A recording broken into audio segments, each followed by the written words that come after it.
Talk a little D.C. politics now, and that means an abject lesson in dysfunction. We've all known about Congress's allergy to getting stuff done, but roll call has put that dysfunction into a depressing perspective.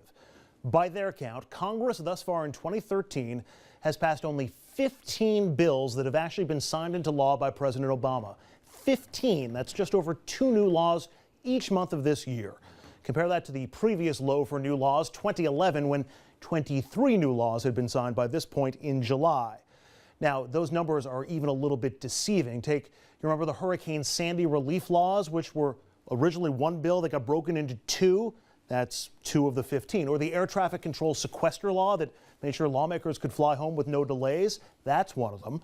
Or another law specifying, get this, the type of metal blank that has to be used in a new coin honoring the Baseball Hall of Fame. Law. And it's not like there's nothing for Congress to do right now. You got student loan rates, the farm bill, both stuck in the congressional mud. Even immigration seems stuck. The Senate passed a reform bill, but the House won't even consider it. They're going to try, or at least John Boehner says they will, to pass their own version of reform. And this weekend, the push for immigration reform found an ally we haven't heard from in a while. I think it's very important to fix a broken system, to treat people with respect, and have confidence in our capacity to assimilate people. It's a very difficult bill to pass because there's a lot of moving parts, and the legislative process can be ugly. Well, the reason to pass immigration reform is not to bolster a Republican Party. It's to fix a system that's broken. Good policy yields good politics, as far as I'm concerned. By the way, mark down the time and date that I was agreeing with George W. Bush. We asked this a lot about the inaction and the dysfunction in Washington. Ask him first. I want to hear why it's Obama's fault. Bring it over here. I want to hear why it's Obama's fault. Come on, why is it Obama's fault? But when you put it all in totality, is some of this on the president? You know, I'll actually respond to that. First of all, I figured you might. I'm glad that we actually, that's the most I've ever heard President Bush speak, and speak in a way that I actually understood it. So kudos to the president for that. Getting back to Washington and why it's a broken system. And it's not, I'm not going to blame the president, just the president. I'm going to bring Congress, and I'm going to bring the Senate to say, listen, we need to find a way to get those folks in Washington working. We've got immigration. Well, listen, we've only passed 15 bills this year. What's broken? How would you fix it? Well, first of all, I'd get some leadership in the White House. Let's start there. Let's start there. You brought me there. You brought me there. Richard, why isn't the president responsible for any of this? Doesn't the buck stop here? This is not when it comes to passing bills. This is not complicated stuff. The governing majority of the House of Representatives doesn't believe in government.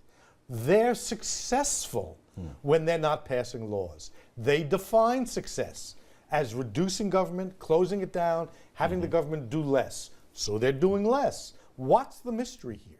Once you accept that, then you get an explanation. The notion that the President of the United States can, by leadership, whatever that means, force Tea Party people to do stuff they actually, truly, and sincerely believe is wrong, I don't buy. And I'll top Richard one even more. Their own speaker can't make them do something.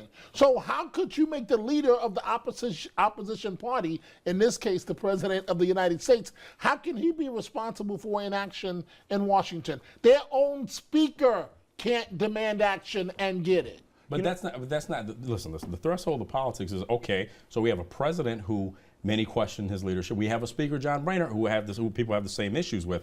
But I think the leadership, the tone has to be set. And if our politicians are not working for us, then why are they there in Washington? I think that's the big. Well, and that's the problem with Washington. That is the problem with Washington. Is any of this on voters? Because for all the complaining and for the 14% approval rating, there's still a 90% retention rate for people going back to Washington. That's a consequence of the massive Republican redistricting of 2010. The notion that you can blame Obama for this is like blaming, Work that analogy through. I'll come up with some damn thing. But the point of it is, this is a guy there's a mantra of attack. He does some things wrong, and they're easy to identify. But he is not the sole cause of all that's wrong in Washington. In the end, until the Tea Party hold on the Republican majority of the House is broken, you're going to see this record go on and on. Does George W. Bush help or hurt the cause for immigration reform? Does it put more pressure on Republicans in the House to get something done, or do they run from him? You know, it's interesting. 2 years ago, I would have said they run from him, but I think if Republicans do not come in to support the immigration legislation, I think it could be a big issue for the GOP years down the line. So I think we're forced to actually support it.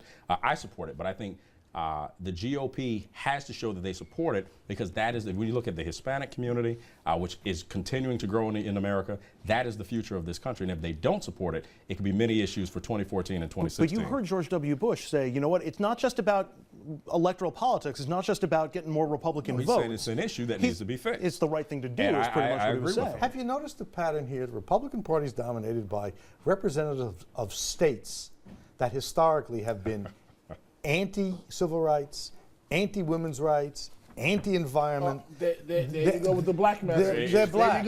There you go with your black message tonight. Everything is on race. Everything is because of race. I said civil rights. I decided to flip it tonight. See, I'm glad you said it, and I didn't have to say it.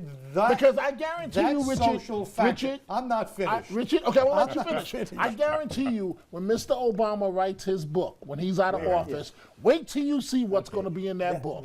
The fact of the matter is, those social forces are being unleashed by the Republicans, and you can tap dance and but yell he's African American, and point the though. finger. He's part of the problem. It turns out We're race part of the doesn't solution. matter. We're part of the solution. Race doesn't We are matter. part of the solution. We've forged a solution. Next, we're all going to sing Kumbaya. So glad that we can bring the parties together.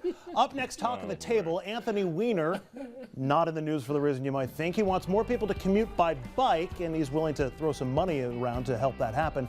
And Mayor Bloomberg wants young people on probation to help rebuild storm-torn regions of the city. That and more talk of the table next.